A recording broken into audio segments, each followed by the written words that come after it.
तर काय सांगाल मनोज जरांगे पाटील यांनी 25 जानेवारीपासून पुन्हा आमरण उपोषण करणार असल्याची घोषणा केलेली आहे.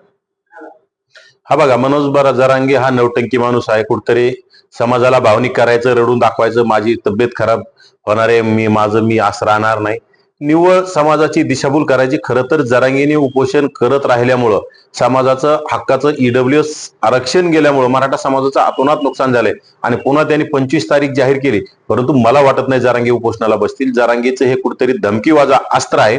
परंतु जरांगेने उपोषण सुरू जरी केलं आणि जरांगेच्या उपोषणाला पहिल्यासारखी प्रसिद्धी मिळणार नाही आणि समाज त्याला पाठिंबा देणार नाही.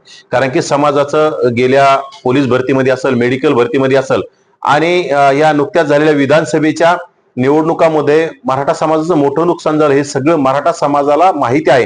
कारण मराठा समाज सुज्ञ आहे. मराठा समाज अनेक वर्षापासून या राज्याचा राज्यकर्ता समाज आहे आणि छोट्या छोट्या समाजाला सोबत घेऊन आजपर्यंत त्यांनी राज्य केलं. परंतु जरांगे नावाच्या फालतू आणि बालिश माणसाच्या नादी लागल्यामुळे मराठा समाजा हा विषयी छोट्या छोट्या समाजामध्ये अत्यंत गैरसमज निर्माण झाले आणि कुठेतरी दुजाभाव निर्माण या राज्यामध्ये झाला. आणि येणाऱ्या काळात मराठा समाजाला जर जरांगीच्या नादी लागलं तर नक्कीच येणार याच्यापेक्षा जास्त मोठा फटका बसू शकतो. त्यामुळं मराठा समाज जरांगीच्या आता येणाऱ्या काळात नादी लागेल असं मला वाटत नाही. जर ते उपोषणाला बसले 25 जानेवारीला, तुमची भूमिका काय असेल? ते बघा, त्यांना उपोषणाला बसायचं स्वातंत्र्य आहे, त्यांनी बसावं. आणि ते जर जरांगे उपोषणाला बसले तर आम्हाला सुद्धा जशाच तसं उत्तर देण्याचा अधिकार डॉक्टर बाबासाहेब आंबेडकरांनी दिलेला आहे. परंतु आता आमचा वेगळा प्लॅन असेल, कारण की आमच्या समन्वय समितीशी आमची चर्चा सुरू आहे. आम्ही चर्चा केल्याच्या नंतर आम्ही सुद्धा ठरवू. परंतु आमचा आता असा प्लॅन राहणार आहे की जरांगे जर उपोषणाला बसला, आंतरवाली सराटीत बसला, तर आम्ही सुद्धा आता आंतरवाली सराटीत आणि अगदी आंतरवाली सराटीतील जरांगेच्या पेंडॉल शेजारी लावून आम्ही उपोषणाला बसणार आहोत. कारण त्या आंतरवाली सराटीमध्ये 70-80% दलित, मुस्लिम, ओबीसी समाज आहे. गेल्या 1.5 वर्षापासून तो समाज अत्यंत अन्याय सहन करण्याचं काम करतो. कारण की जरांगेचं उपोषण सुरू असताना ज्या भागामध्ये ट्रॅफिकचा प्रश्न निर्माण होतो, राज्यभरातून जरांगीची झुंडशाहीची समर्थक तिथे येतात.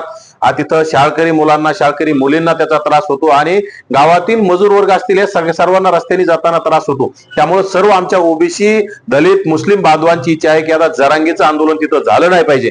आणि जर जरांगे ऐकत नसेल आणि खरं तर मराठा समाजानेच आता जरांगेला आंतरवाली सराटीत उपोषण करू देऊ नये. परंतु जर करून दिलं तर नक्कीच येणाऱ्या काळात आम्ही सुद्धा आंतरवाली सराटीत जशाच तसं उत्तर देण्यासाठी सज्ज आहोत. आणि कारण आता जरांगे आज सापलेला आहे, येणाऱ्या काळात जरांगेला जेलमध्ये जावं लागणार आहे. जरांगेचा पापाचा घडा भरलेला आहे. कारण जरांगे आता येणाऱ्या काळात संपुष्टात येणार आहे. जरांगेची ड्युटी आता येणाऱ्या काळात बंद झालेली दिसेल. जरांगेचे अनेक सहकारी 307च्या गुन्ह्याखाली आता जेलमध्ये